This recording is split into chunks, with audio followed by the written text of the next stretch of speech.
Hola, bienvenidos y bienvenidas una semana más a Ciclismo Evolutivo. En el episodio de hoy tenemos un equipo de investigadores y entrenadores de lujo. Tenemos ni más ni menos que a Sebastián Sisco, Pedro Valenzuela, Alexis Gandía, Frédéric Sabater y Daniel Muñiz. Y con ellos vamos a intentar desgranar un poco todo lo que tiene relación con los marcadores para controlar la intensidad en el entrenamiento. Entonces, pues hablaremos un poco de qué utiliza cada uno, qué ha investigado, cómo podemos saber a nivel de usuarios o a nivel de entrenadores, según quien nos escuche, pues de qué forma determinar los ritmos a los que deberíamos estar pedaleando o corriendo, por qué hacerlo con esas intensidades, ¿no? Y bueno, un poco también, pues algunas, creo que surgieron durante la conversación, pues casuísticas, ¿no? Que tener en cuenta, por ejemplo, el desacople cardíaco o cosas así.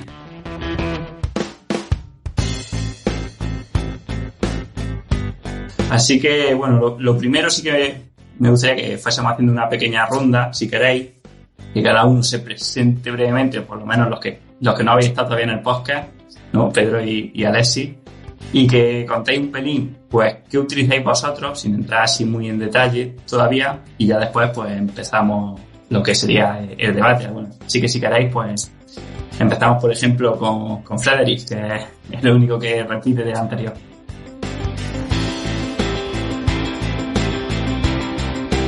Quería decir que me presento también o... Bueno, a ti ya te conocemos. Bueno, vale, exacto. Pues a mí ya me conocéis, por lo menos del anterior. Y nada, entonces eso, pues si vamos a hablar de qué métodos utilizamos, voy a introducir unos cuantos por ahora. Y si hablamos de ciclismo, pues estarían sobre todo la potencia, la frecuencia cardíaca y la percepción del esfuerzo. Luego habría otros más avanzados de, pues... se podría medir directamente el consumo de oxígeno, se podrían tomar medidas de lactato, pero en general los que están disponibles para los deportistas son sobre todo estos, ¿no? Potencia, frecuencia cardíaca y percepción del esfuerzo. Todavía hay gente que nos dice la media que le ha salido en plan, sí, mi media de velocidad ha sido tal, pero eso cada vez pasa menos porque cada vez hay más gente que utiliza potenciómetros. Y entonces yo, al final, lo que pasa es que, nada, para introducirlo, yo los utilizo todos en función de cada cosa, de la situación, y algunas son más para prescribir el entrenamiento y otras veces más para analizar a posteriori qué es lo que ha ocurrido. Y me callo ahora y doy paso a los demás. Sebastián. Buenos días a todos. Bueno, imagino que ya me conocéis de la anterior vez que fui entrevistado por Manu. Efectivamente, coincido bastante con Frédéric. Yo sí que añadiría que utilizo a menudo el lactato también. Y de entre las 4 que tenemos a nuestra disposición, que es pulso, potencia, percepción del esfuerzo y lactato, varío su utilización, aunque principalmente suelo guiarme por la potencia, pero varío su utilización en función de si conozco o no al deportista, de en qué momento de la temporada se encuentra el deportista y de lo que me interesa trabajar en cada momento. También hay algunos de los marcadores que son más útiles para medir una intensidad del ejercicio determinada, mientras que otros son mejores para otras. Ya lo detallaremos si queréis más adelante. Pues sí, me parece interesante. Daniel, ¿qué tal? Hola, pues buenas a todos y gracias por traerme, Manu. Y yo soy, yo trabajo en Inglaterra, trabajo en una universidad que se llama la Universidad de Hertfordshire y llevo aquí ya unos años y la verdad es que por lo visto yo también estoy bastante de acuerdo con lo que Frédéric y Sebastián estaban diciendo. Yo quizá lo que añadiría es que intentaría, o desde mi punto de vista, lo que quizá considere es que intentaría ligar esas potencias y esas frecuencias cardíacas a umbrales, porque según no entiendo yo, la respuesta al ejercicio, del entrenamiento y a la hora de prescribir ejercicio va a estar dictada por los umbrales y entonces yo creo que es una cosa que voy a intentar, pues desde mi punto de vista, comentar que es importante tener en cuenta. Genial. Bueno, Pedro, a ti sí que te presentamos. Pedro Valenzuela, cuéntanos un poquillo brevemente quién eres y bueno, ¿qué te parece? Vale. Bueno, lo primero, muchas gracias por invitarme. Yo soy investigador, que eso es importante porque, como estábamos comentando antes de empezar el podcast, Si veis que muchas veces digo cosas que no concuerdan con la visión de un entrenador, es porque yo no soy entrenador. Entonces, lo que voy a decir posiblemente está refutado por un artículo científico, pero a lo mejor no es aplicable después con los deportistas, no es lo más práctico. Pero bueno, creo que también es importante dar una visión de lo que dice la ciencia. Soy investigador y parte de mi investigación pues la hago en el deporte de alto rendimiento y últimamente más en ciclismo con David Barranco y todo ese grupo de investigación. Y con respecto a el tema que estamos tratando, que veo que al final estamos mucho más de acuerdo de lo que creía, que digo, eso va a ser a lo mejor mucha más pelea, pero bueno, pues tuve una época que creía que la potencia era lo único que valía para prescribir el entrenamiento. Creo que muchos hemos pasado por ahí y descartamos ya totalmente las pulsaciones, el esfuerzo percibido. Y según ha ido pasando el tiempo, me he dado cuenta de que la potencia es muy importante y es un marcador que tenemos que tener si queremos entrenar en serio, pero que tiene que ser sí o sí combinado con marcadores centrales como puede ser las pulsaciones o el esfuerzo percibido, porque la potencia por sí sola creo que no vale para prescribir entrenamientos, para el tema que estamos tratando, porque es muy variable. Bueno, ya lo iremos viendo luego, pero como decía Frederick, esos 3 marcadores son los que más utilizaría en el día a día de la prescripción. Si tenemos acceso a lactato, a saturación muscular, pues muchos otros marcadores, perfecto. Pero esos 3 en combinación para el día a día creo que son los principales. Perfecto. Y bueno, Alexis, que acaba de llegar a 200 pulsaciones. ¿Te podrías presentar un pelín, Alexis? Sí, buenas tardes. Pues nada, yo también, como mis compañeros, sí que, más entrenador, ¿no? Estoy en el Burgos BH, de un poco de preparador y también de director. Y bueno, estoy intentando no abandonar mi parte científica con la tesis, que voy a empezar ahora mi 5º año.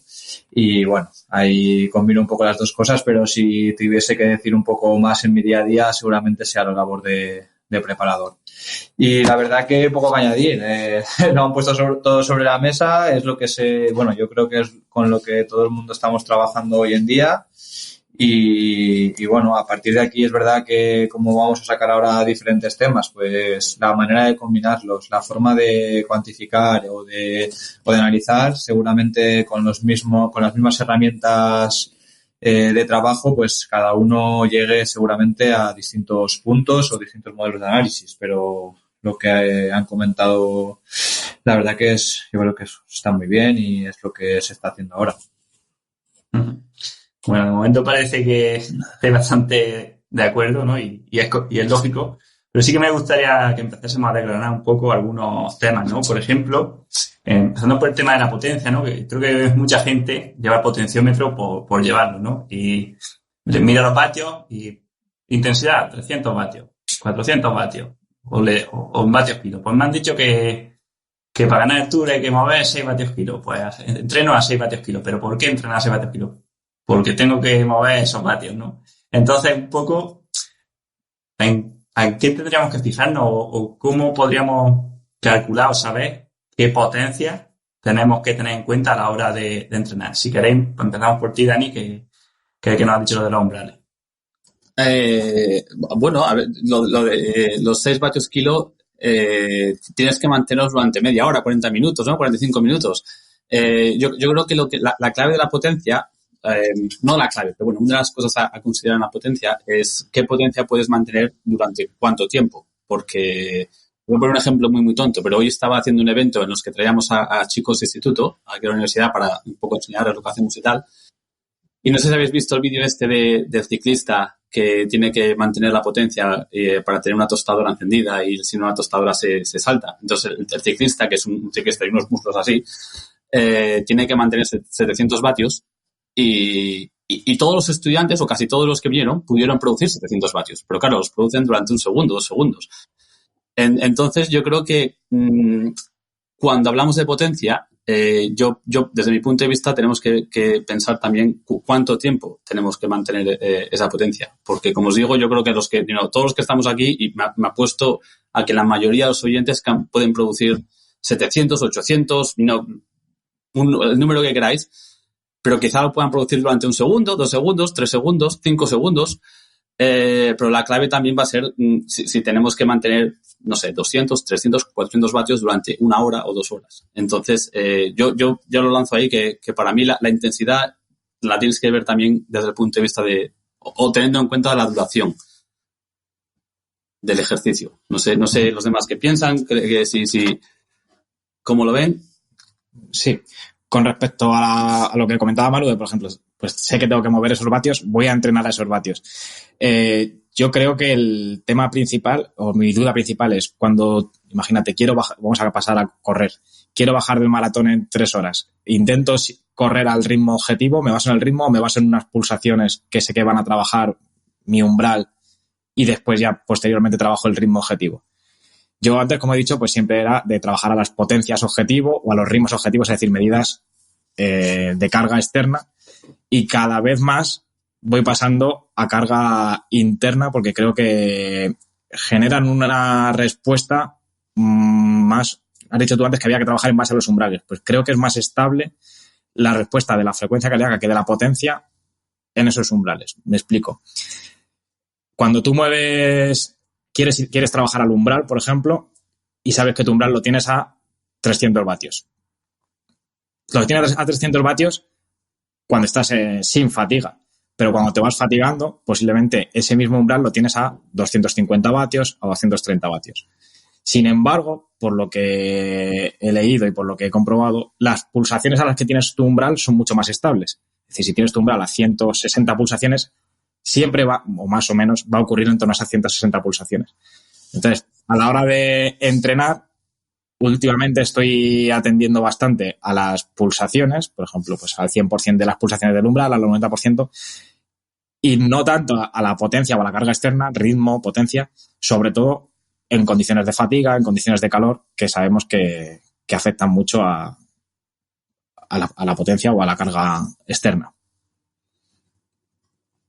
Pedro, te puedo preguntar ¿y qué piensas? O sea, estoy de acuerdo en que o sea, los umbrales, desde luego, una de las cosas que también me gustaría decir es que los umbrales no son estáticos. O sea, una cosa que estamos, desde luego, en los últimos 2 o 3 años y más que va a salir, me consta, y de hecho estamos nosotros trabajando también, los umbrales quizás hasta hace unos años pues o fijábamos las cargas, ¿no? a unas intensidades y luego pensábamos que ya está, que entonces tú empezabas y hacías una sesión de 2 horas y aquello se quedaba todo donde estaba y desde luego no es así. Y todos lo hemos vivido, que tú empiezas a entrenar y lo que al principio se siente perfectamente bien y es una cosa que tú puedes tolerar perfectamente, pues al cabo de 1 hora, 1 hora y media, pues desde luego no es lo mismo. Pero eso también lo comentabas ahora con la frecuencia cardíaca, también pasa con la frecuencia cardíaca, que por ejemplo, si particularmente si estamos en situaciones de calor, por ejemplo, que va a haber ese no drift, aumento progresivo en la frecuencia cardíaca. Entonces, unas cosas que me gustaría, digamos, preguntar particularmente a los que trabajáis más con atletas es cómo, o si fijáis las cargas de una forma subjetiva, es decir, que la la intensidad, digamos, externa varíe más y os fijáis más en una intensidad o una carga interna, o si lo hacéis al revés, o cómo lo combinamos para que, digamos, la carga externa y la carga interna claro. se mantenga más o menos constante. Claro, es que, yo creo que ahí está un poco la clave, ¿no? Sí. Lo que tú has dicho ahí, que la principal ventaja de utilizar las dos, como las dos van a variar y son variables en el tiempo, nos va a ofrecer, yo creo, el marcador perfecto de saber tiempos límites de trabajo a umbral real o cuando la carga interna se está disparando mucho o cuando no llegamos o cuando es insuficiente. Entonces, en ese aspecto yo creo que tener los dos marcadores es lo que nos da a nosotros pista de saber cuál es el trabajo real. E incluso no solo eso en la variabilidad, sino lo que estamos hablando de una variabilidad de los umbrales móviles que me parece muy acertado, también nos puede dar, es un indicador muy bueno de fatiga. Y es decir, si vemos que estamos trabajando a un umbral X y llevamos al cuarto día para trabajar al umbral en relación al pulso vatios más o menos que tengo establecido, puedes coger hoy en día saturación de oxígeno o percepción del esfuerzo. Si vemos que llega un momento en que bajamos 20 vatios, pues ya nos da una pista de que está trabajando con niveles de fatiga muy altos. No quiere decir que no esté trabajando ahí, pero ya creo que la combinación de ambos es la que nos da más información. La cosa es, yo creo que ahí estamos más o menos de acuerdo en general, pero aún seguimos teniendo, digamos, varias opciones, ¿no? A nivel de cómo cuantificamos la carga interna y cómo cuantificamos la carga externa. Y yo creo que es ahí un poco donde, ¿no? Donde cuál seleccionamos o en qué circunstancias seleccionamos un marcador y en qué circunstancias seleccionamos. Me parece que fue Alexis que dijo al principio que, o no sé si fue Sebastián, no me acuerdo, la verdad, perdón, que decía que dependía un poco de las circunstancias, ¿no? Que yo no sé hasta qué punto existe esa combinación perfecta y quizá existe una buena combinación para una situación, pero la combinación perfecta puede ser diferente dependiendo del atleta, de las circunstancias, de la sesión que vas a plantear y otras variables. Entonces depende que igual no es tan estático, igual no siempre es el mejor o la mejor combinación de carga interna y carga externa. No sé qué os parece a vosotros también. Es que podemos empezar a poner limitaciones de todos los marcadores. Por ejemplo, pulsaciones, por lo que has dicho, con el calor, deriva cardíaca. En esfuerzos cortos, la frecuencia cardíaca no es suficientemente respondedora, es decir, no responde tan rápido y no nos sirve tampoco para guiar el entrenamiento. Si estás muy fatigado, también puede haber una supresión y que no te suba la frecuencia cardíaca lo suficiente. Si es una fatiga crónica, si es una fatiga aguda, tienes muchas pulsaciones para una determinada carga. Entonces, y después, con respecto a la potencia, pues ya sabemos que depende de si es en encuesta o si es en llano, depende del calor. Entonces, todas tienen muchas limitaciones y hay que ver el contexto en concreto de ese momento para ver qué tipo de indicador prescribes o qué combinación. No sé, es que el día de la competición te pueden salir unos valores altísimos con un esfuerzo percibido muy bajo, por ejemplo. Y esos valores en un entrenamiento ni pensabas que ibas a ser capaz de producirlos. Entonces hay veces que incluso el esfuerzo percibido puede ser el mejor indicador. Creo que depende tanto del contexto que se dé, que es muy difícil dar una recomendación precisa. Bueno, yo aquí, subrayando un poco lo que habéis dicho anteriormente, ya que nos metemos con los conceptos tan etéreos de umbral y que tanto me gustan, es algo variable. Es decir, yo además estas probatinas que he hecho, que no están publicadas, pero las tengo por aquí apuntadas para mencionarlas, he hecho 3 test de 1 hora a un mismo deportista durante una misma semana y el FTP, si queréis trabajar con FTP, habrá gente que se le las manos a la cabeza y la potencia crítica, pero bueno, FTP me han dado una variabilidad de más de 30 vatios en un FTP de 350. Entonces, claro, estamos hablando ya de primeras de algo que tiene que ser muy laxo, ¿no? Si lo acotamos mucho, y me da igual con el pulso que con la potencia, ya tenemos un problema porque varía mucho de un día para otro.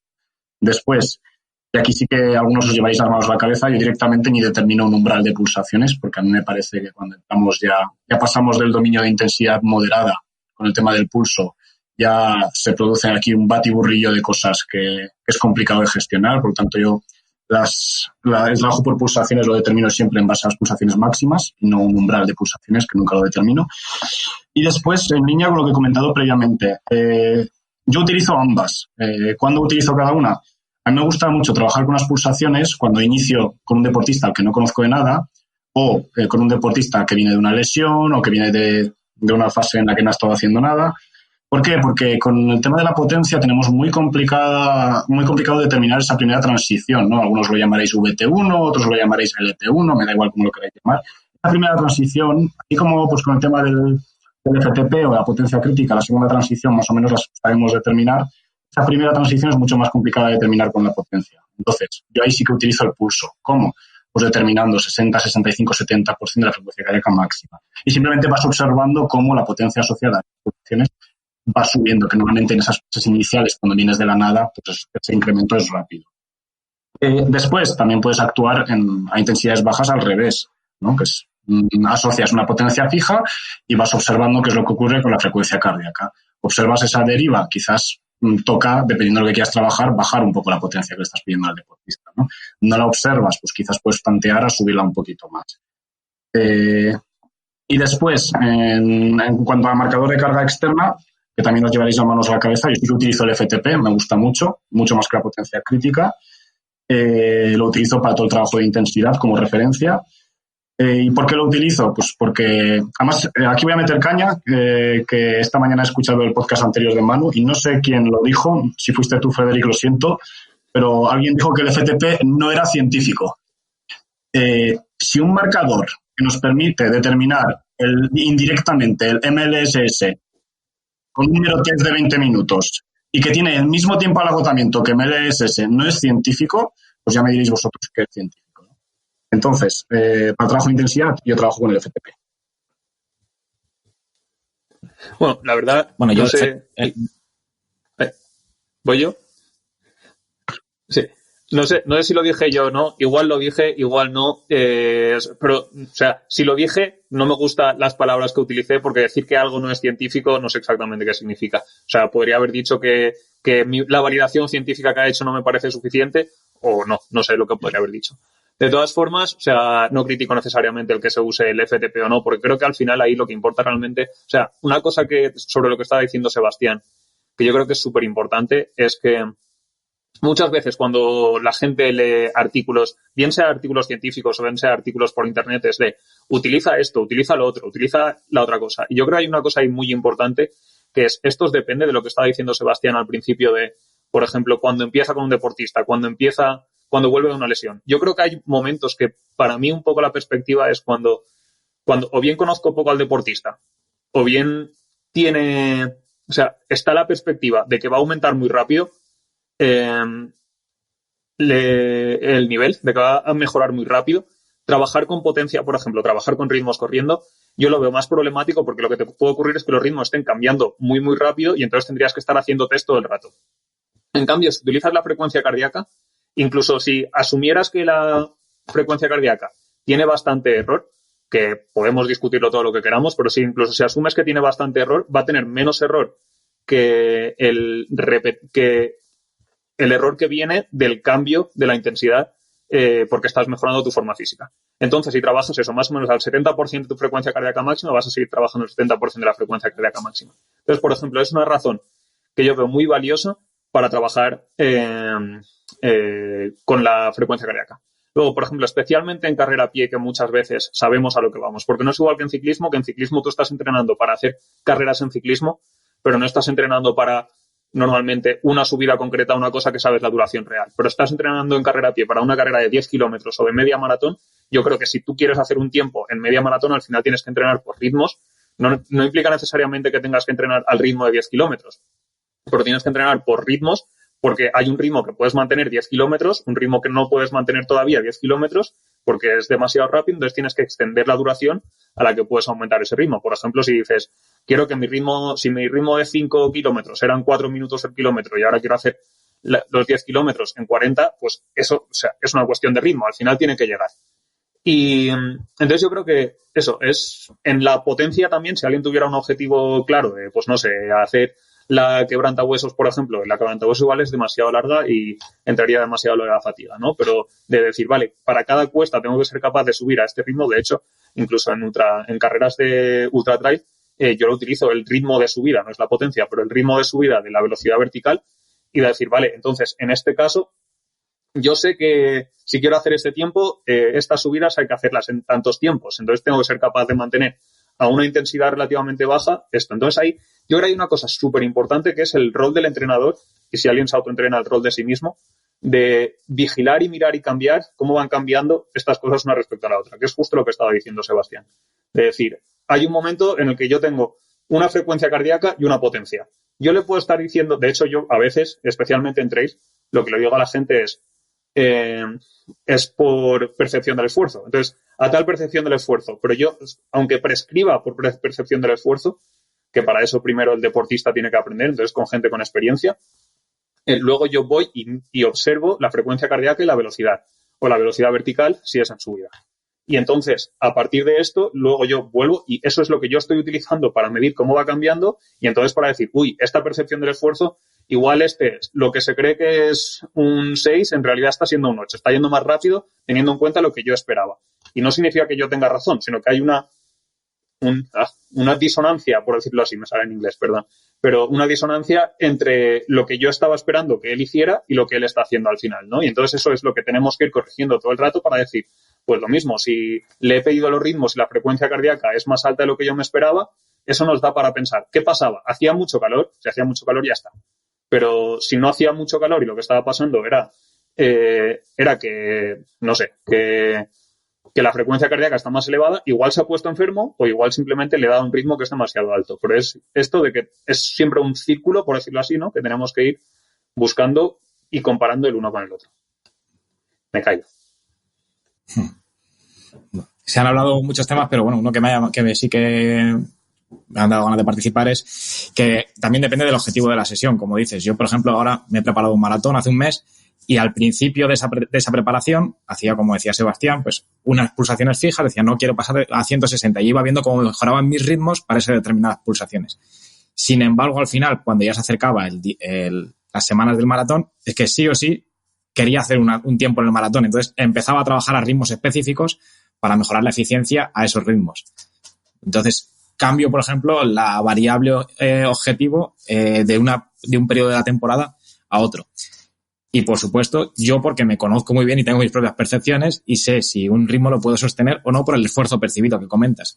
Ahí es donde veo mucha dificultad cuando prescribes un entrenamiento a otra persona con sus características que no sabes qué esfuerzo percibe. Muchas veces es muy difícil entender al otro deportista qué percepciones está teniendo. Aunque tú sepas que 160 pulsaciones son las pulsaciones que corresponden a su umbral. Yo, cuando entrenaba yo mismo, sé si ese día esas pulsaciones están correspondiendo a unas sensaciones de umbral, que es también importante. ¿Qué sensaciones tienes a esa intensidad? Pero cuando prescribes un entrenamiento a un deportista es muy importante ese feedback sobre las percepciones, que muchas veces lo olvidamos. Sí, hay una cosa que había dicho Frederic, que no sé si es que no la entendió bien, ¿no? Pero bueno, hablabas de que tienes que adaptarte a correr a los ritmos que tú sabes que vas a utilizar en carrera.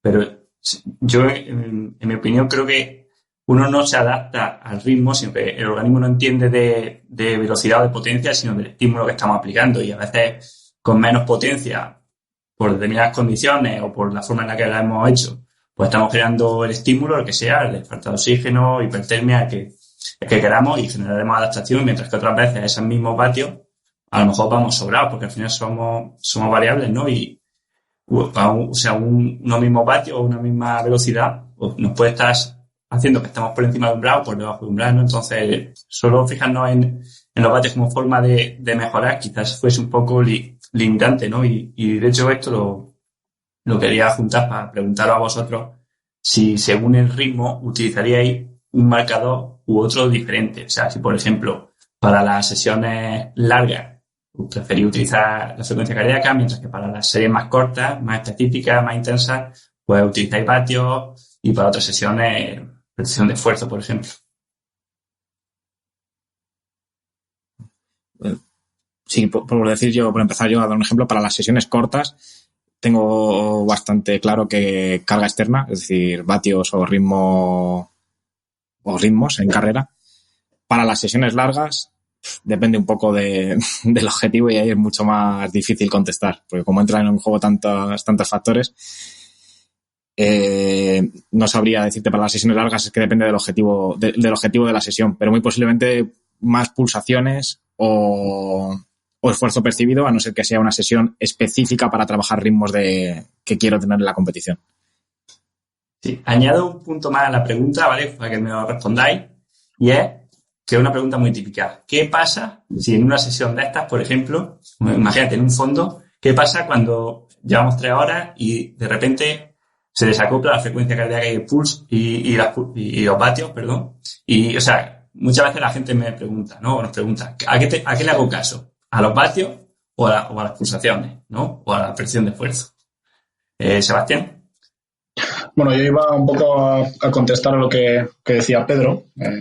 Yo un poco al contrario que él. Es decir, nunca me iría a una sesión de dominio de intensidad fuerte o severo en base a pulso, ¿vale? En ese caso siempre preferiría irme con Borg, con percepción subjetiva del esfuerzo. Por lo que os he dicho anteriormente, yo creo que que a partir de la zona 3-4 cardíaca suceden ahí unas cosas muy, muy extrañas en base a un montón de factores externos que son imposibles de controlar.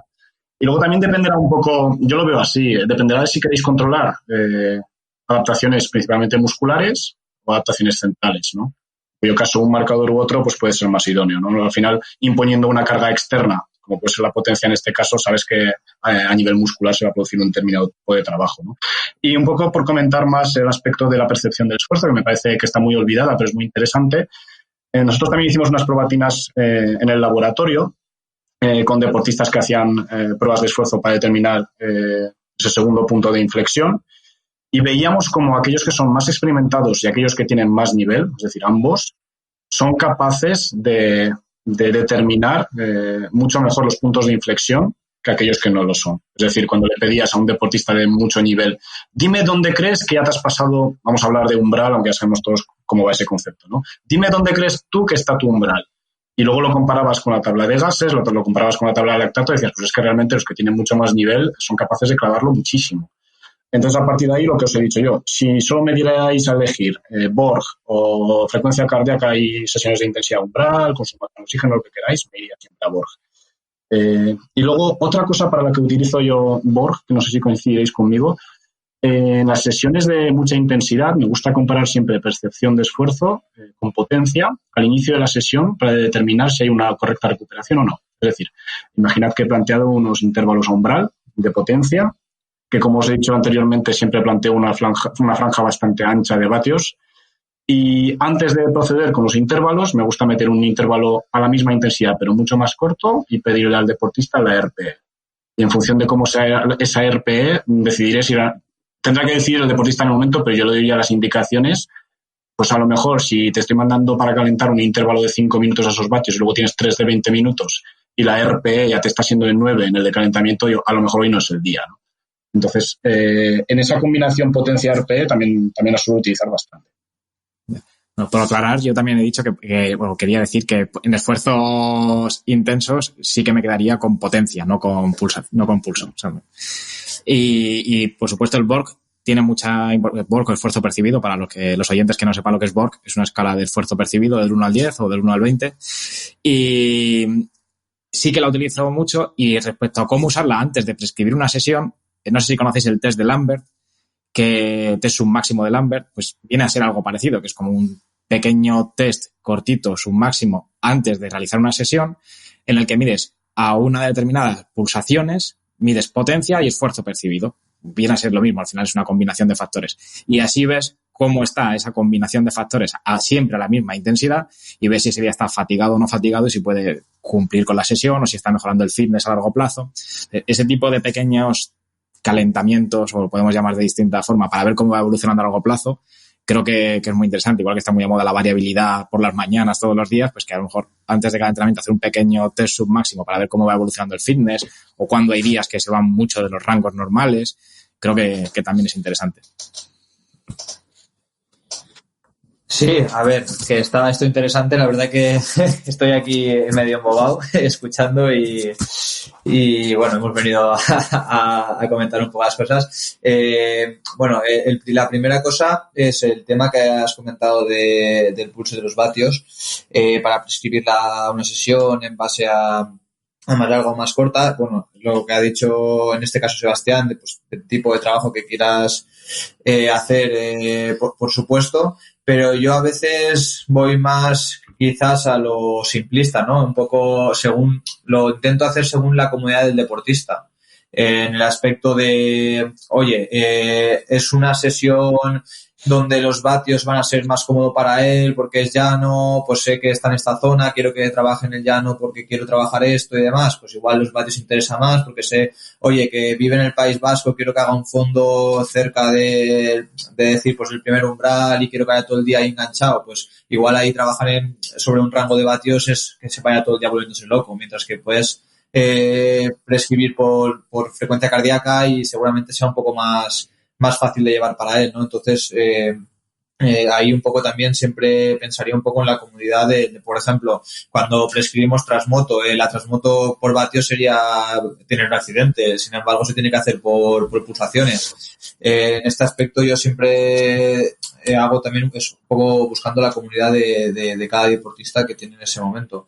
Y luego, otra cosa que hemos estado hablando, y creo que es importante dividir correr y bici, porque es que lo que hemos hablado de la adaptación mecánica es que, por ejemplo, correr a nivel metabólico, yo creo que nos quedamos muy lejos de poder entrenar en comparación a lo que se puede entrenar un ciclista. Lo digo porque, por ejemplo, en el ciclismo, para determinar un poco, saber en qué rangos de zona está trabajando, es tan fácil como ver el tiempo acumulado, porque sí que es un deporte donde la capacidad metabólica yo creo que es mucho más determinante sobre las otras, digamos, sobre el tema del órgano muscular o tener un déficit de oxígeno. O sea, yo creo que al final depende más que nada del metabolismo.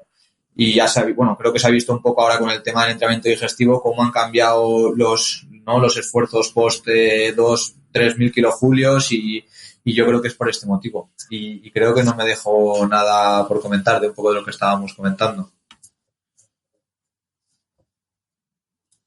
Sí, yo solo quería comentar, y esto es desde mi ignorancia, la verdad. Cuando utilizáis el RPE, la percepción del esfuerzo, porque según tengo entendido, y un poco por mi experiencia en el laboratorio, a veces no es tan fácil ¿no? Alinear las intensidades, digamos, las cargas absolutas con incluso en el laboratorio, digamos, ¿no? Pero ¿cómo sabe la gente, cómo puedo ser yo, o como entrenador, si le estoy diciendo a alguien que tiene que hacer una sesión a una RP de 9, por ejemplo, ¿cómo sé yo que mi 9 realmente es un 9? ¿O cómo sabe la persona que su 9 sobre 10 es realmente un 9 sobre 10? Y si los empujas un poco más pueden llegar a 10, pero luego significa que ya no pueden ejercitarse más. Porque yo, ya te digo, por experiencia, no sé si conocéis el test de los 3 minutos de esfuerzo máximo para calcular la potencia crítica. Yo lo hice alguna vez en laboratorio, es una salvajada. Y claro, la gente luego lo que te cuentan es que nunca me había yo puesto en esta situación y yo creo que eso reformatea un poco lo que es la percepción de 8, de 9, de 10, porque eso sobre 10 es un 13. Entonces, ya os digo, yo quería preguntaros particularmente a los que trabajáis más con atletas, si tenéis alguna forma de controlar la percepción del esfuerzo, de, digamos, aseguraros de que realmente un 8 es un 8, por ejemplo. Pero es que no puede ser de otra manera. O sea, quiero decir, según la sesión, vamos a poner que queramos trabajar el umbral y queramos acumular tiempo al umbral. Vamos a poner un trabajo, de un categoría junior. O, junior igual es un poco más complicado. Un sub-23 y vamos a intentar acumular 50 minutos. Como él se equivoque con el RPE, se va a equivocar una vez. Porque como haga la primera pasada, o sea, como haga la primera pasada a umbral o por arriba, no va a poder repetir el esfuerzo 4, o sea, no va a poder hacer un 4x10, porque la fatiga generada va a ser mucho mayor que la que tú has prescrito y entonces él no va a poder repetir el esfuerzo. Es decir, que inconscientemente yo creo que con el propio entrenamiento, ellos ya, tú le pones el RPE y ya saben además cuál es el objetivo de la sesión y pocas veces ellos mismos se van a pasar, pero solo por lógica de ellos. Es decir, no puedo hacer 4x10 por encima del umbral porque no lo va a hacer, ¿sabes? Entonces, más o menos se ajustan ellos solos. Vale, yo aquí, por subrayar un poco lo que ha dicho Alexis antes, que creo que es importante la base de todo, y es que al final hay que plantear las sesiones buscando la mayor adherencia posible. Es decir, si tú tienes un ciclista que vive en Euskadi y que tiene la zona repleta de puertos y ves que el marcador que vas a utilizar para prescribir el entrenamiento no vas a poder cumplir, vete a otro, ¿no? Y en línea con lo que estamos comentando ahora, hay que tener en cuenta también, yo teniendo potencia nunca me iría a prescribir una sesión por RPE, ya os lo he dicho anteriormente, y 2, si no tuviera potencia tampoco prescribiría una sesión por RPE sin saber cómo controla la RPE ese deportista. Es decir, si antes le he hecho un test en el laboratorio y sé que realmente él sabe correlacionar bien esos valores, en ese caso sí que me atrevería a prescribírselo. Sí, perdona que yo vengo aquí a aprender y estoy haciendo las preguntas, pero también ahora comentaba Sebastián que tú, y yo estoy totalmente de acuerdo, que lo que buscas es la adherencia. No sé si comentaste antes, me parece que lo escuché, que utilizabas, por ejemplo, el 60-75% de la frecuencia cardíaca máxima como, digamos, como la transición del ejercicio moderado al ejercicio un poco más intenso, ¿no? Intensidad alta. Mi pregunta es si ese 60-65% es para todo el mundo o lo ajustas un poco, y si trabajas con deportistas de más nivel, pues quizás sea un poco más alto, más 70-75%, o si ese es, digamos, un valor que tú consideras para la mayoría de los atletas. No, es una franja de entre el 60 y el 75%, ¿vale? Que igual lo había dicho antes mal. Y sí que lo voy ajustando tanto en función del deportista que es, sobre todo en función del objetivo que tiene en la temporada, la tipología de ciclista en este caso, y también del volumen de entrenamiento semanal que tiene disponible. Y esto es muy relevante, porque si nosotros nos vamos a poner a trabajar, en este caso, en este dominio de intensidad, no es lo mismo hacer 20 horas semanales al 62% de las pulsaciones máximas que al 74%. ¿Vale? Y no sería... Aquí voy a empezar ahí un poco con las pulidas.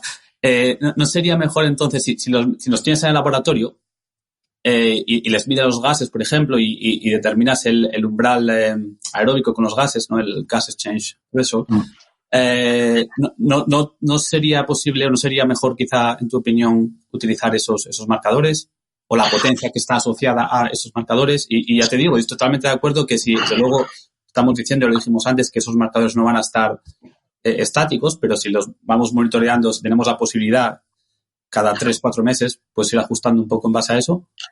Esto que planteas, Daniel, es muy interesante y nos encontramos con el problema de las pruebas incrementales en el laboratorio. El GET, el Gas Exchange Threshold, para determinarlo tienes que tener en cuenta que tú estás realizando un ejercicio incremental, es decir, variable a lo largo del tiempo, y estás buscando un estado que realmente es estable. Entonces, en una serie de estadios que, por desgracia, para los que trabajamos en el laboratorio suelen ser más bien cortos porque no tenemos tiempo y tenemos que ir pasando deportistas, no son esos estadios lo suficientemente largos para ver una estabilización de los parámetros. Entonces, muchas veces, ¿qué puede pasar? Que tú determines a una determinada potencia unos determinados gases y esos no reflejen los gases que obtendrías realmente en la realidad si le mandaras un intervalo en vez de 3 minutos, que puede ser el estadio, de 30. ¿Vale?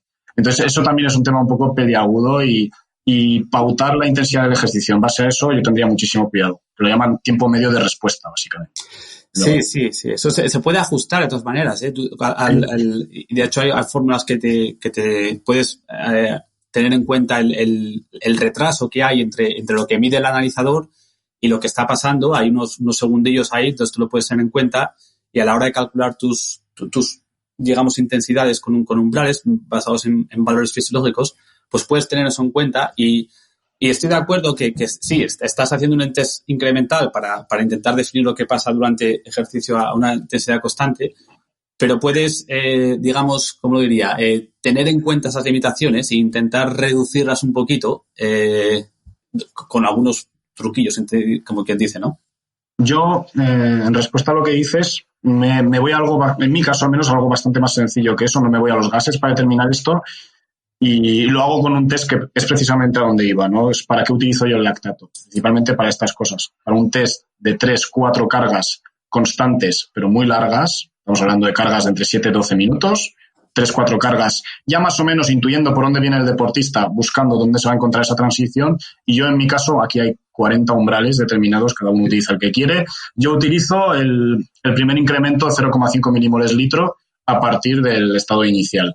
¿Por qué eso y no otro? Simplemente porque, bueno, tú, Manu, ayer subiste a Twitter una prueba de esfuerzo interesante también, que te intenté trolear por ahí un poco, no sé si lo habrás visto. Nos puede ocurrir muchas veces que midamos una lactacidemia y a cargas mayores esta lactacidemia vaya disminuyendo. Entonces, cosas raras que nos encontramos y es mejor buscarlo así. Pero eso es lo que suelo determinar, no por gases, sino por lactato. Sí. Frederic primero, que iba a hablar antes y te hemos cortado. Tienes el audio quitado, creo. El micro. Frederic, el micro lo tienes quitado. Estoy tonto. Nada, que quería hablar sobre la percepción del esfuerzo, pero nos hemos cambiado a este tema y también quería decir una cosa sobre este tema. Que es que, como bien decía Daniel, se puede ajustar, y es verdad que aunque lo ajustas después de los gases, y a mí yo creo que en general también me gusta más la idea del lactato. Yo creo que, yo no sé cómo lo hace Sebastián exactamente, pero cuando yo utilizo este tipo de ideas, para mí los rangos que le ha dicho, por ejemplo, que si son de 60 a 75%, ese rango yo creo que es el rango por el que empiezas. Y entonces a partir de ahí, igual, pero es lo mismo que haces si haces una prueba de esfuerzo, porque si haces una prueba de esfuerzo tienes el error del ajuste, la variabilidad del día a día, todas estas cosas, ¿no? De hecho, yo lo primero que haría si haces una prueba de esfuerzo y te ha salido que el primer umbral está a 200 vatios, es poner a la persona a 200 vatios y salir más o menos y decir, vale, ¿cuál es la respuesta que tengo? O a 190 igual si quieres un poco por debajo, ¿vale? Entonces, si esa persona, tú lo pones a 190 y cuando está a 190 que tú estás bastante seguro que está por debajo del umbral, en vez de estar al 75 está al 82%, dices, bueno, es que este tío tiene un umbral a una frecuencia cardíaca muy alta, entonces lo ajustas ahí, pero ese 60 al 75% para mí sería eso, es lo que tienes que empezar en algún sitio, entonces empiezas por ahí y a partir de ahí es la observación diaria de lo que estás haciendo con el deportista, que creo que muchas veces los científicos tenemos esta concepción de haces un test y el test va a misa. Y lo que pasa es que en realidad no ocurre eso. Tú haces un test y a partir de ese test no prescribes las siguientes 8 semanas de entrenamiento. Tú haces un test y a partir de ese test prescribes el día siguiente. Y si el día siguiente ves que se va mucho de lo que tú te esperabas respecto al test, vas ajustando. Si se fuera muchísimo, igual decides repetir el test, pero si no, tú simplemente ajustas un poco para arriba o para abajo.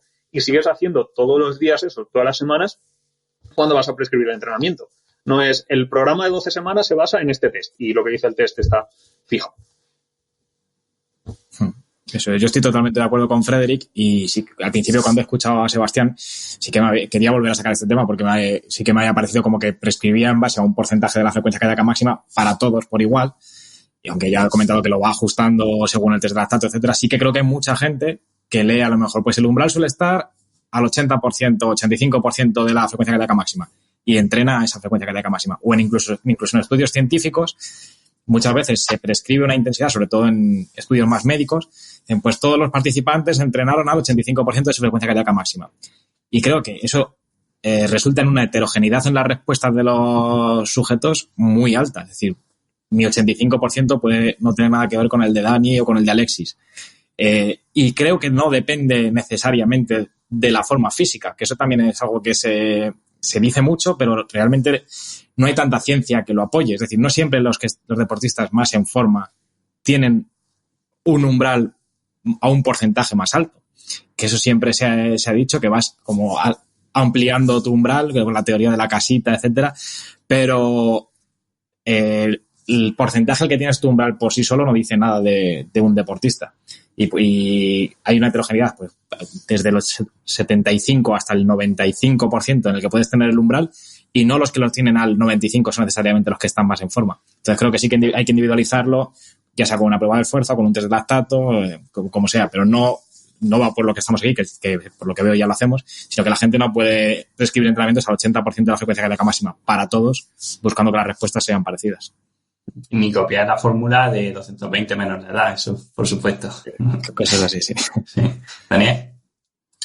Sí, yo solo añadir dos cosas rápidas. Una, simplemente recalcar que de acuerdo 100% con lo que comentaba Pedro ahora y también lo que comentaba Sebastián hace 5 minutos de que esos porcentajes, en mi opinión, de hecho tenemos un artículo justo a salir ahora de exactamente lo que está diciendo Pedro ahora, de que nos ponemos aquí los 5 o un grupo de 10, 15 personas a andar en bici todos al 75% de nuestra frecuencia cardíaca máxima, y unos van a ir como aviones y otros van a estar con la lengua fuera porque no nos llega. Lo que quizás esté un poco no en desacuerdo, pero sí me gustaría matizar que entiendo lo que dice Pedro de que no el porcentaje o el porcentaje al cual esos umbrales ocurren no lo dice todo, y desde luego no es una variable única para definir el rendimiento. Yo sí creo que en general, y esto es cogerlo con cuidado, en general los deportistas que están más en forma, que tienen mejor nivel, sí suelen, y esto que ya te digo hay que matizarlo mucho, sí suelen de media tener los umbrales más cerca del consumo de oxígeno, digamos del máximo, pero sí, yo entiendo que a nivel de rendimiento hay muchos parámetros que tener en cuenta, y este es solo uno más, pero yo creo que sí, en general, ya os digo, por mi experiencia, sí que suelen tener los mejores deportistas. Perdona que conteste, ya que me has contestado directamente. Yo también pensaba lo mismo, pero cuando te pones a buscar los estudios científicos, no hay correlación entre las pulsaciones a las que está el umbral, el porcentaje, y el rendimiento en carrera, en ciclismo. Y cuando hemos comparado, por ejemplo, ciclistas sub-23 con profesionales, no hay diferencias en el porcentaje en el que se encuentran las pulsaciones. Es decir, ese porcentaje por sí solo no dice nada. Ahora, si ya metes en una regresión multivariable potencia pico, el porcentaje al que se encuentran las pulsaciones y pero ahí estás hablando, Pedro, de digamos de los muy muy buenos y los muy muy muy muy buenos. Bueno, en correlaciones en más población, sí, bueno, en general son buenos, pero en correlaciones, por ejemplo, en corredores de bastantes niveles bastante diferentes, desde maratón en 2:30 hasta 4 horas, tampoco había correlación entre el ritmo en carrera y el porcentaje al que estaban las pulsaciones. Sí que se explicaba el rendimiento si además de ese porcentaje sobre la máxima se metía, por ejemplo, cuál es la velocidad pico de esos deportistas. Pero claro, para eso coge directamente la velocidad pico porque ya es un marcador de rendimiento. Pero es algo que también a mí me llamó la atención porque yo siempre decía, cuanto más alto tengas tu umbral, mejor. Y parece que no hay tanta evidencia. A lo mejor cambia la cosa, pero de lo que hay ahora mismo no se encuentra que sea así. Siempre se dice que Kipchoge, por ejemplo, pues corría el maratón al 95% de su frecuencia cardíaca máxima o de su VO2 max. Esos datos son súper impactantes. Pero no sé si eso equivale a que se vea una correlación cuando coges una población entera. Ya. También es interesante, perdona Sebastián, que estamos acabando, ahora te lo pasamos a ti, pero también es interesante que mencionas el estudio de los maratonianos con los datos de Kipchoge y todo el Breaking Two que montaron. A mí me llamó mucha atención también que en ese grupo me estaban de memoria ahora, eran 14 o 15 atletas de super nivel, super alto nivel, y en teoría había 7 o 8 que tenían la capacidad, según los datos del laboratorio, de romper esa barrera de las 2 horas en la maratón, pero luego solo Kipchoge fue el que pudo. Entonces, claro, es una variable más de entre unas cuantas. Eso. Y con la edad bajan tus pulsaciones máximas, pero el porcentaje al que puedes mantener tu umbral también sube. Entonces, en deportistas máster, por ejemplo, se ve que consiguen aguantar durante muchas horas a más de un 90% de su frecuencia cardíaca máxima. Y no es porque sean los mejores, sino porque por la edad bajan sus pulsaciones máximas, pero las pulsaciones a su umbral se mantienen más o menos. O sea, son cosas curiosas que bueno, me parecen interesantes. Sí, yo aquí iba a hablar, pero bueno, me lo habéis quitado ya todo de la boca, un poco en línea con lo que dice Pedro. Y yo creo que no podemos determinar en base al porcentaje de pulsaciones quién está más en forma, quién no. Nosotros en el laboratorio sí que lo hemos visto para diferenciar entre sujetos que están muy en forma y aquellos que no están nada en forma. Pero en un mismo grupo de rendimiento, nosotros, al igual que dice Pedro, no hemos observado ninguna diferencia en ese aspecto. Y yo sí que subrayaría una cosa al respecto de lo que he dicho antes, es que del 60 al 75% de la frecuencia cardíaca máxima, yo sí que me atrevo a utilizarlo bastante porque sé que a ese nivel de intensidad tu margen de equivocarte mucho es muy pequeño. Pero nunca lo utilizaría en ese segundo punto de inflexión del que comentaba Pedro. Yo nunca pautaría a nadie el umbral al 85% del pulso. Porque te estás metiendo en un terreno tremendamente pantanoso. Que tenga el primer punto de inflexión al 72% o al 68% no me parece tan grave. Pero en el segundo punto de inflexión sí que no lo taparía. Yo quería hacer una pregunta para Sebastián, sobre todo por lo que ha dicho antes, pero que creo que la podéis intentar o responder todos, ¿no? Porque decía que solamente pautaría por percepción de esfuerzo, por ejemplo, si no tuviese vatio. Pero la pregunta es, ¿hasta qué punto sabemos, por ejemplo, que un entrenamiento porque se paute por vatio, o sea, porque sea estable, imagínate, ¿vale? Hacer intervalos de 4 minutos o 2 más, ¿hasta qué punto sabemos que es mejor hacerlo estable que hacer empezando un poco más fuerte y luego ir bajando la potencia? O si hacemos 6 por 1 minuto de capacidad glucolítica y lo que buscamos es que sean a tope, ¿por qué va a ser mejor hacerlo, por ejemplo, por potencia y decir, venga, todo al 90% del P1? ¿Por qué va a ser esto mejor que hacerlo por percepción de esfuerzo y decir, mira, haz lo que puedas en cada una de ellas, aunque la potencia en cada intervalo, pues obviamente sea más baja? ¿Empiezo yo, Manu? Sí, si quieres, sí.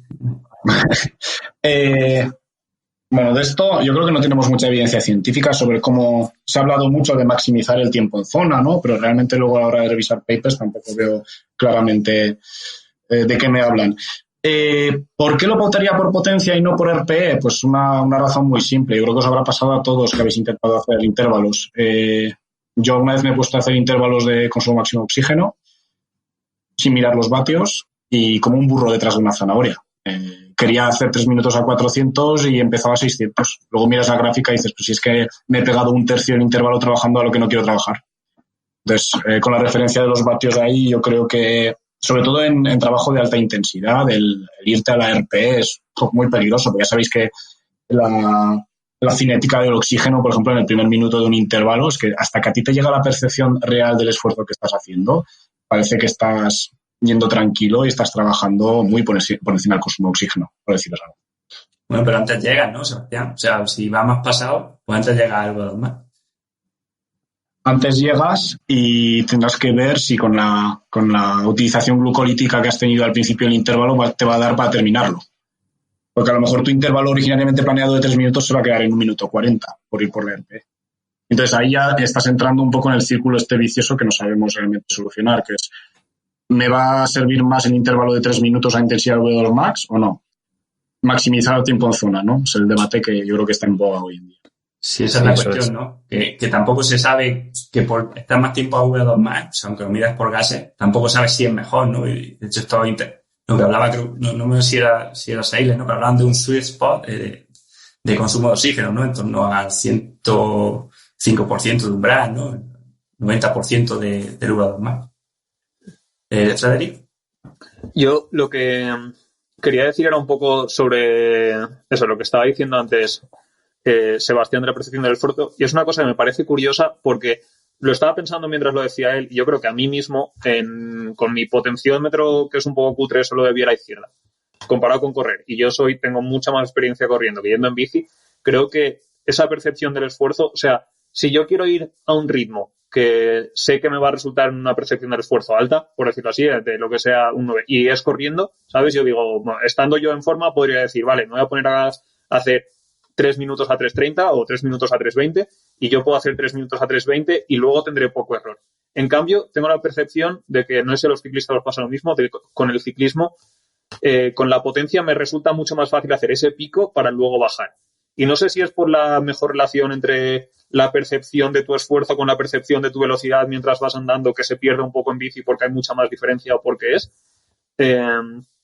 Pero, o sea, que corriendo, si tú vas a una percepción, si tú vas a una velocidad, notas muy fácilmente los cambios de velocidad y está muy relacionado con tu esfuerzo. Pero cuando vas en bicicleta, o sea, esa relación velocidad o velocidad percibida por ti y potencia es mucho menos clara que corriendo. Y entonces a lo mejor por eso me pregunto si se dará el caso. Pero mi sensación es que esos intervalos por percepción del esfuerzo son más fáciles corriendo para mí que en bici para luego hacerlo, por ejemplo, estable.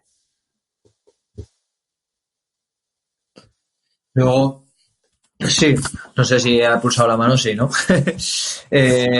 A ver, no, el tema de que habéis sacado también de Manu, yo sí que te intento, o sea, pienso como Sebastián, ¿no? Pero es decir, bueno, te ha contestado Sebastián perfectamente, que tú has planteado la cuestión de si cuando hacemos por percepción del esfuerzo, en este caso ese tipo de serie que has puesto tú como ejemplo, que primero al final el resultado final sería agotar, ¿no? O sea, saturar a nivel celular, o bien que no pueda suministrar el oxígeno por la alta acidez, o bien que las rutas metabólicas altas se hayan agotado, no podrías mantener el tiempo esos vatios.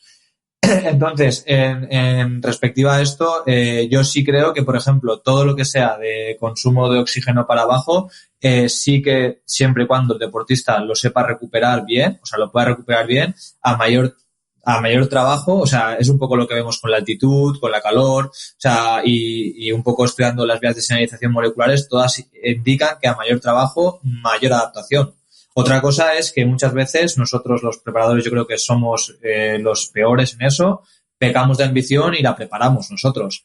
Pero en este caso yo sí que pienso como Sebastián que sería ese consumo de oxígeno, maximizar el tiempo de zona o a potencia láctica, que en el ciclismo ya se toca, yo creo que ya se toca bastante menos, pero sí que deberíamos de intentar maximizar el tiempo de zona porque sí que yo creo que el tiempo de trabajo es uno de los determinantes de la adaptación. Evidentemente, si tú quieres estimular cuando hay una depleción de glucógeno, que se pues las vías de selección que van por ese camino, pues evidentemente no tiene nada que ver con lo que estamos planteando, pero en cuestiones de V2 Max yo creo que sí que sería interesante maximizar, y para ello sí que estoy con Sebastián, que sería o que un deportista se conozca mucho, que también pueden llegar a hacerlo, o lo mejor para nosotros es prescribir por vatios. Justo iba a preguntar eso, que para el tiempo en zona, que sí que es verdad que parece mentira, pero no sabemos si realmente maximizar el tiempo en zona en V2 Max mejora más el V2 Max. Pasa lo mismo en el entrenamiento de fuerza, que la gente dice, entrena a tu máxima potencia, y hacen un test con un encoder y prescriben esa intensidad, pero tampoco se sabe si es la mejor o no. Pues lo mismo pasa aquí. Pero es diferente, yo creo, el entrenamiento de fuerza es muy diferente, yo creo, porque en el entrenamiento de fuerza, a pesar de que las limitaciones científicas sean muy altas, sí que se ha visto como mayor rotura muscular, ¿no? En biomarcadores de CPK y esto, sí que se ha visto como gente con mayor rotura puede tener mayor adaptación. Pero a nivel metabólico no hay nada ni ninguna vía de señalización que se estimule a partir de mayor daño. Entonces, si no hay nada que se estimule a partir de mayor daño, la única hipótesis, que igual mi pensamiento es completamente erróneo dentro de 3 años, pero a día de hoy la mayor hipótesis de trabajos, o sea, la mayor hipótesis sería el trabajo acumulado. Y es además lo que vemos cuando estamos cerca de sobreentrenamiento, ¿no? Cuando un ciclista hace una gran vuelta, fíjate cuánto tiempo de trabajo tiene en cada ruta metabólica, que es muy superior a lo que habitualmente entrenamos, y si descansa una semana, luego va a salir, que es muy breve, porque al final la fatiga va a acabar con todo. Pero eso sí que es un indicador de que el tiempo de trabajo, a mí me hace que es muy importante en la adaptación al entrenamiento. Y ese tiempo de trabajo, que es la pregunta, yo creo, para la que estamos aquí, ¿cómo has dicho que lo medirías por potencia? Imagínate, haces un entrenamiento de series para aumentar el trabajo a V2 Max, 6 por 3 minutos, por ejemplo.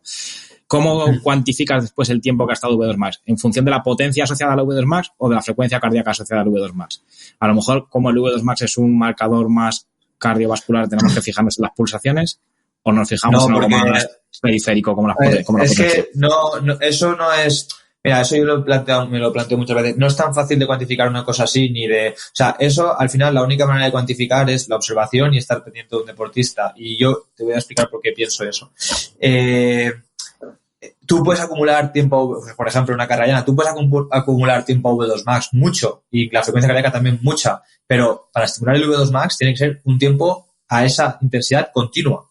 Porque si yo en una carrera llana acumulo picos de potencia o de frecuencia cardíaca, me da igual, puedo acumular hasta 40 minutos a lo que sería potencia V2 Max. ¿Eso es real?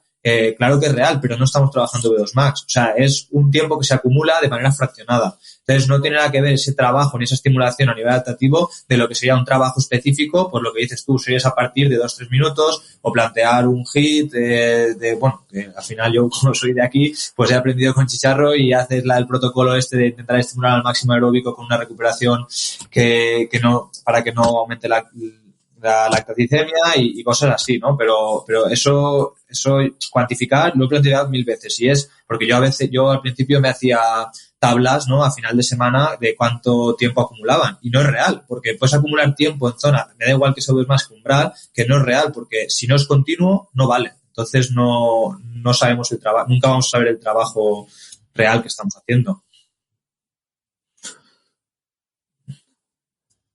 ¿No? Sí, esto es interesantísimo, la verdad, estoy aquí disfrutando.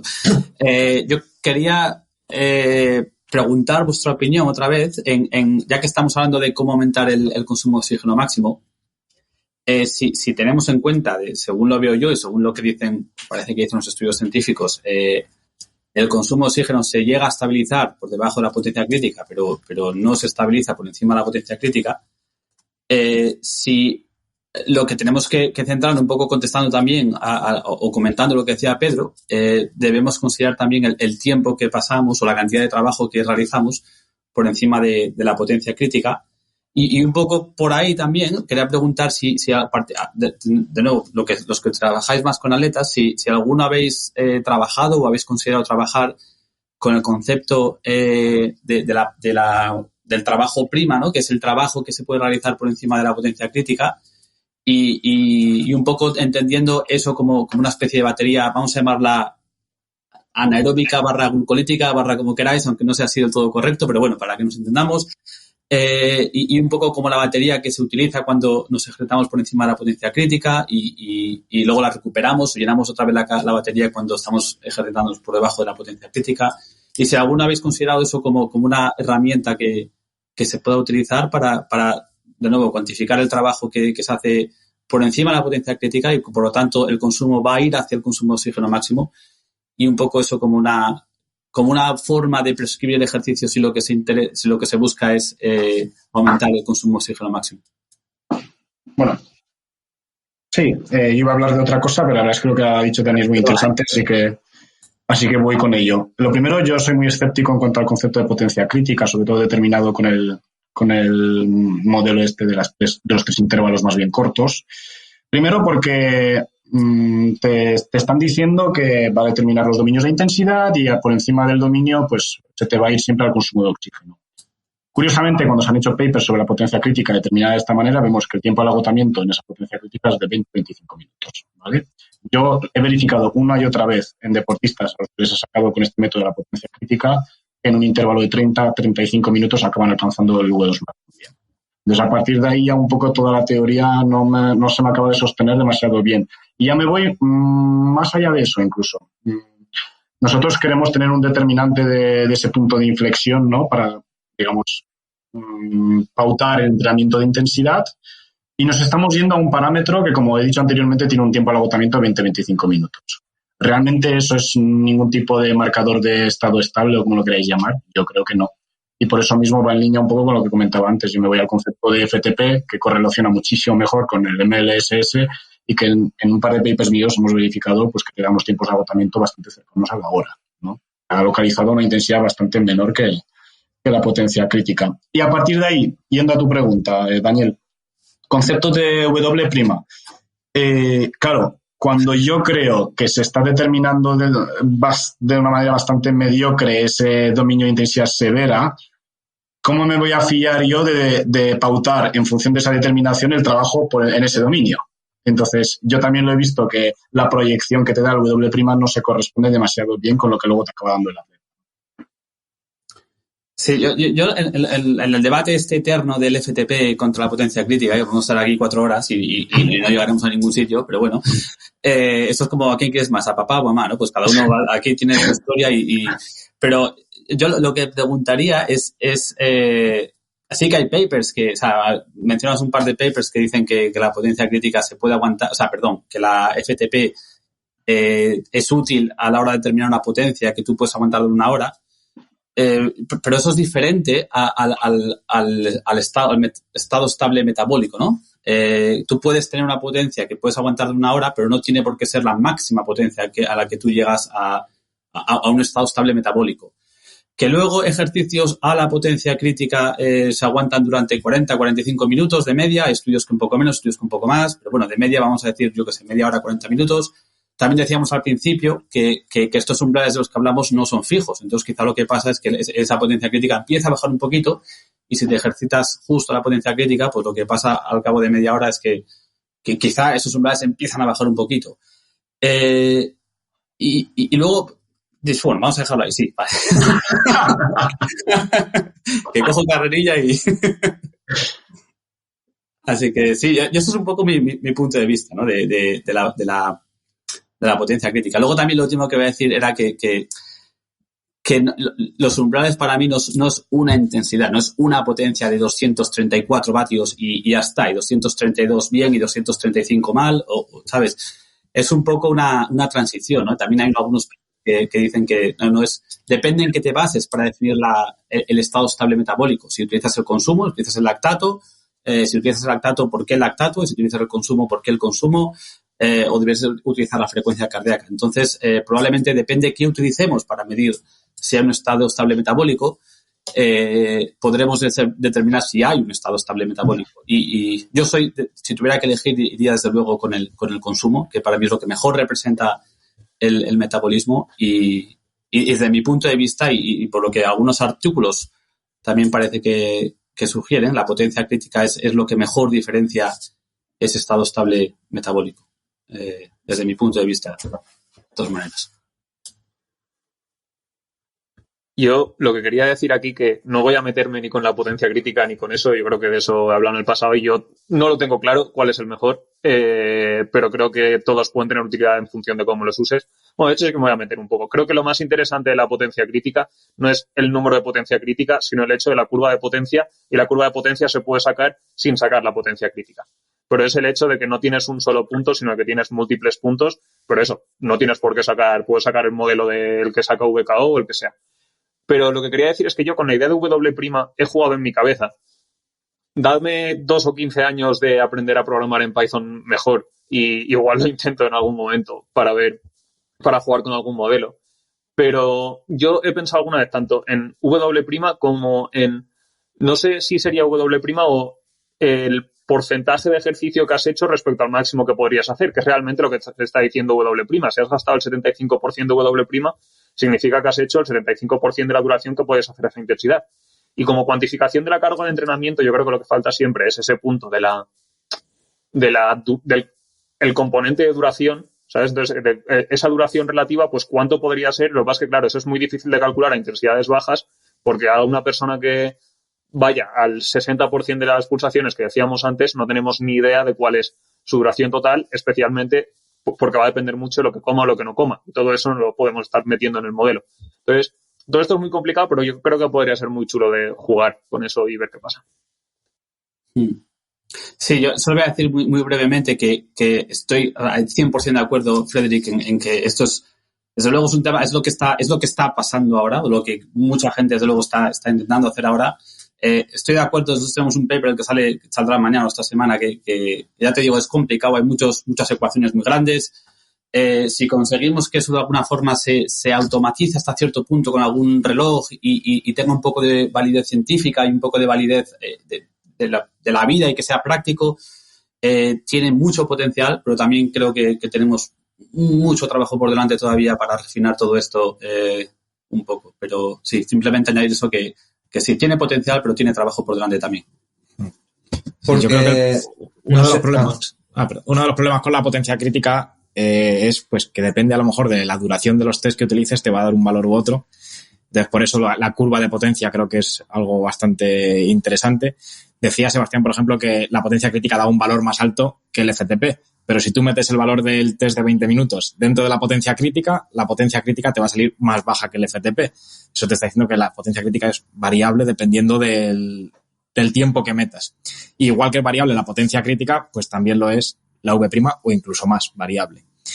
Y con respecto a la utilidad, pues teóricamente o idealmente me encantaría que fuese súper útil la V' y que se pudiese...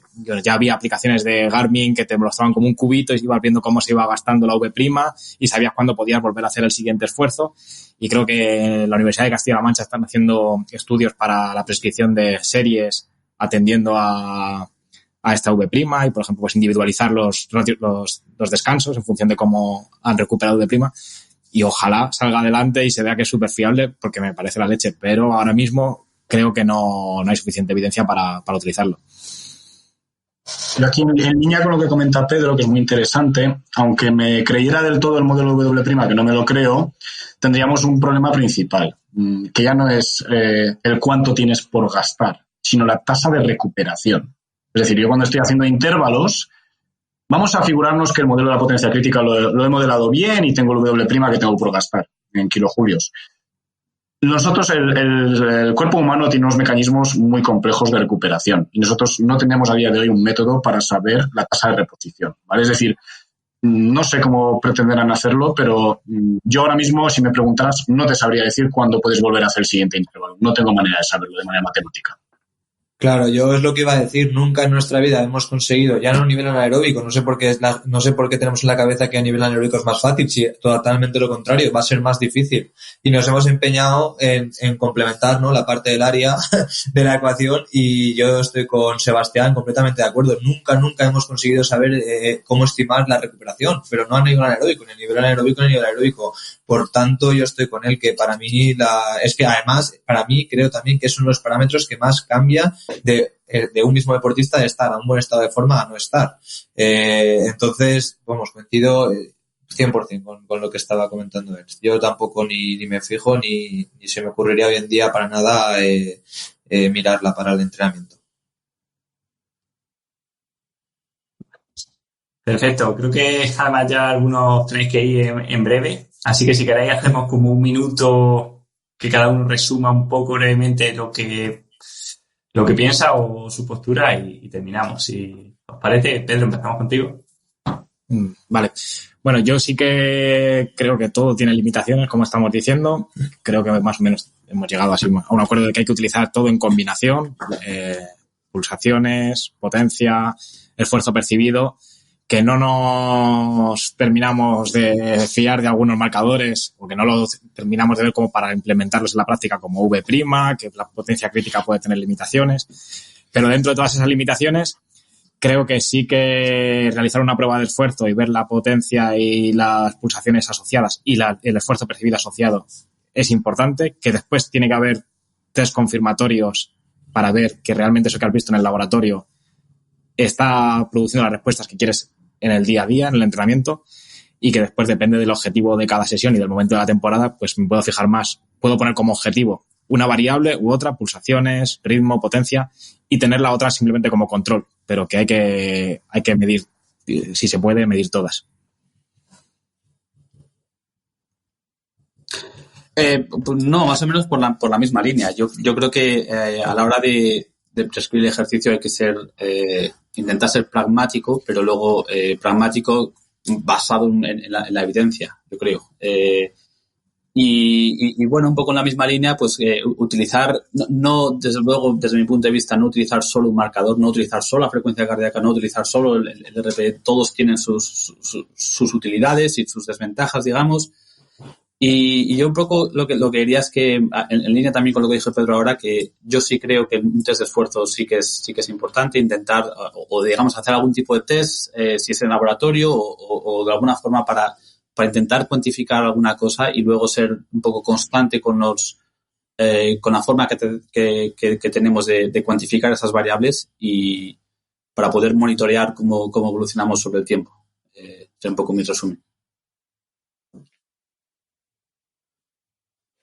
Nada, la verdad que, bueno, es que Pedro se nota que es un máquina sintetizando y haciendo, porque es que ha puesto todos los puntos sobre la mesa, bien puestos, un poco todo lo que os ha comentado.